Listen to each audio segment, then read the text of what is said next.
morning, good afternoon, or good evening, and welcome to another HRO Today educational podcast. I'm Elliot Clark, the CEO of HRO Today. We are the publishers of HRO Today magazine, HRO Today EMEA, and HRO Today APAC, as well as producers of the HRO Today forums held around the world and the HRO Today educational conferences, and we're the managers of the HRO Today Association. Today, I'm excited to be discussing diversity and inclusion, obviously a hot topic in HR globally. Today, we're going to focus in an area where there hasn't been a lot of discussion, and that is diversity, equity, and inclusion programs with respect to the contingent workforce.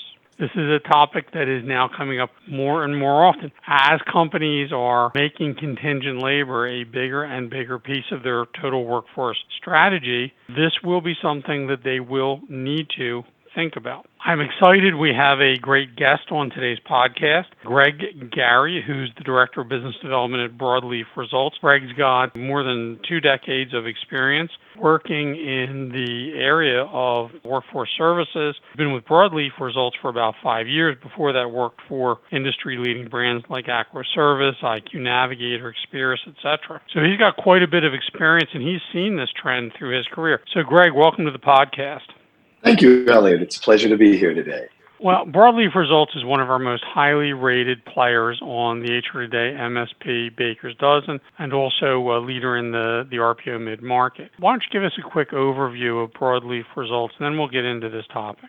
Sure, I'll be happy to do so. So yeah, as you mentioned, we've been very fortunate to be involved with you quite a bit over the years. And we as an organization, we play in the human capital management arena. Specifically, we create tailor-made, data-driven solutions for our customers in the total talent management services, such as MSP, VMS, independent contractor compliance, RPO, employee of record or payrolling, and statement of work management. So we've been around, the company's been around for over 60 years with over 25 years in the MSP world. We've been around a while and we're excited to keep on going, that's for sure.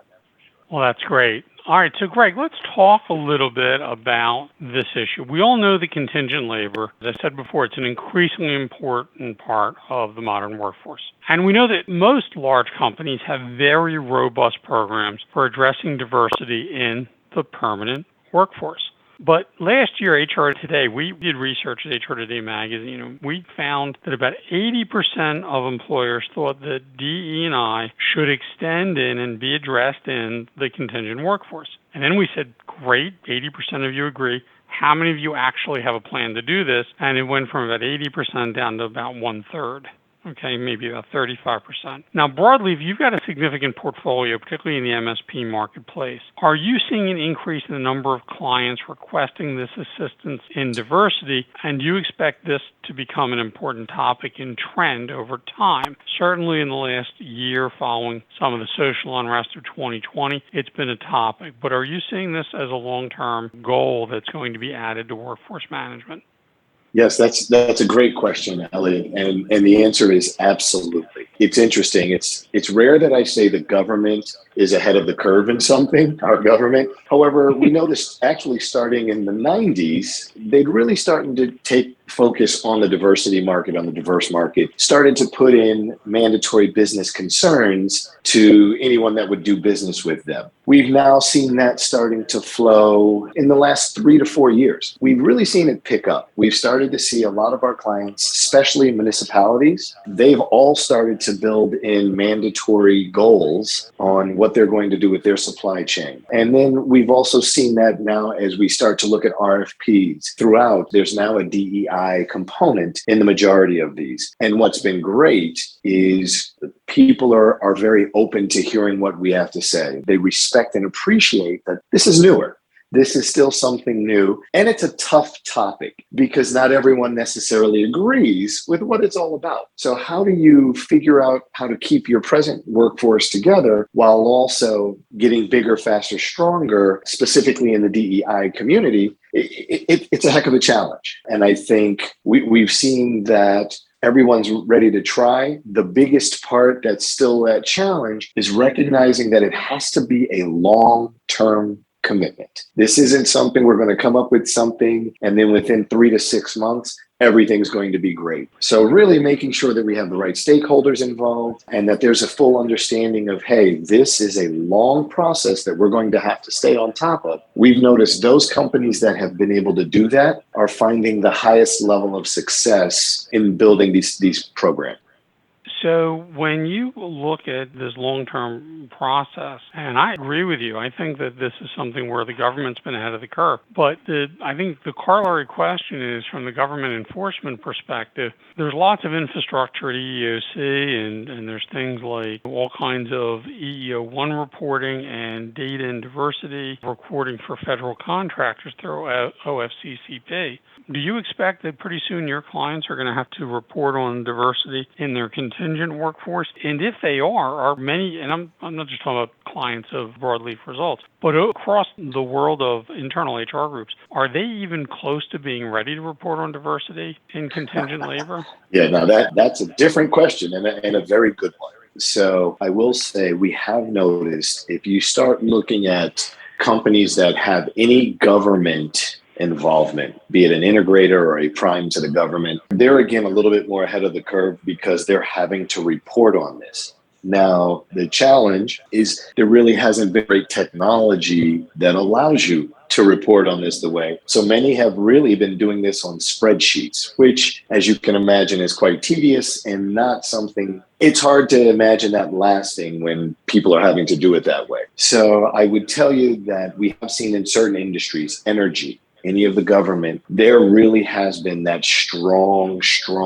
push to do this. And what we've started to see over the last year from a technology perspective, we now have 2 or 3 different forms of technology that can actually report on these types of things. It can report on things such as what level of diverse candidate are you pulling in? What level male versus female, gender based? We've been able to start to pull those together. How many people of color are actually, as you're posting these jobs, what percentage of people of color are applying to these jobs? What percentage of women are applying? These are all things now we're starting to have that technology that will allow us to not only determine at the top level who do we have as a supplier, but when these suppliers are finding these people, are we finding diverse pools within that? So that's one of the main areas we've noticed where technology is starting to really fit in and do a good job. The other area is within social media. And what we've started to see happen, and what we're doing a lot now, is we're starting with the mandate from our client, then we're sitting down with the supply chain itself and ensuring that they understand where they can find these types of people. So we've got both active and passive recruiting organizations that are out there that allow us to, we're making sure our suppliers are understanding, not only do we want our suppliers to be a diverse supplier, but we want to make sure that they are looking in the right areas for the right types of people that we're looking for.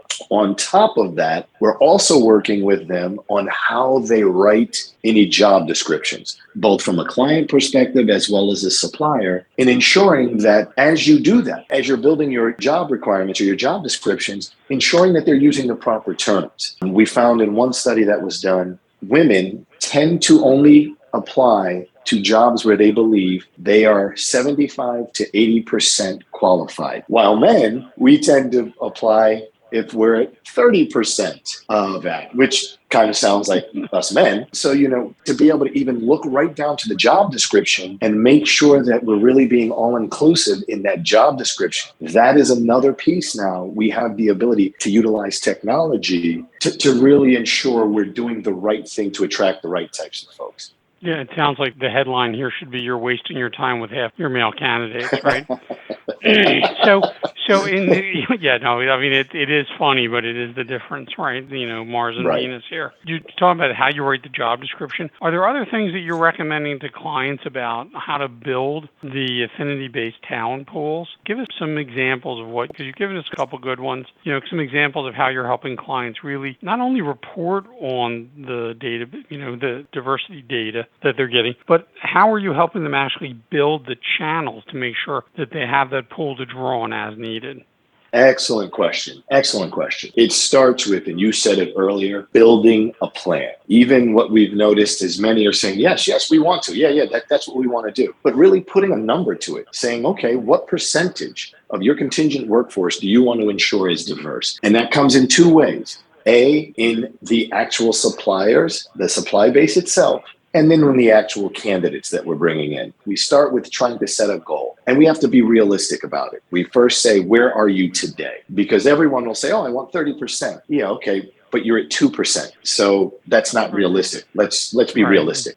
So setting that originally is that number one thing that we're going to do. Once we've established that part, then we start getting into, okay, how are we going to do this? One of the biggest ways we do now are with client summits. So what we'll do is set diversity goals and KPIs within each client. And then we want to start to align those people. So we'll start to have client summits where we're actually bringing in diverse companies or companies that have proven to have a strong plan in place to attract diverse candidates. We now are bringing them in to our actual client sites, letting them sit down with the client and talking to them, telling them where the challenges are lying, where they may be having issues with the client and being able to provide these things. And then we're sitting out of that, we're then coming up with game plans for us as the MSP, game plans for the client and where they're going to work, and then a game plan for the supply base as well on how they're going to continue to focus on what we're doing. That's one of the biggest ways that we can do it, and we have been doing it. The other very big one that we've worked on with our clients is educating their hiring managers. We take a strong look into the conscious, unconscious bias, the big term that we've all heard over the last couple of years. Another thing we do is start to work with them on their interviewing process and how they do it. For instance, we take a deep dive into one of the worst terms that we hear.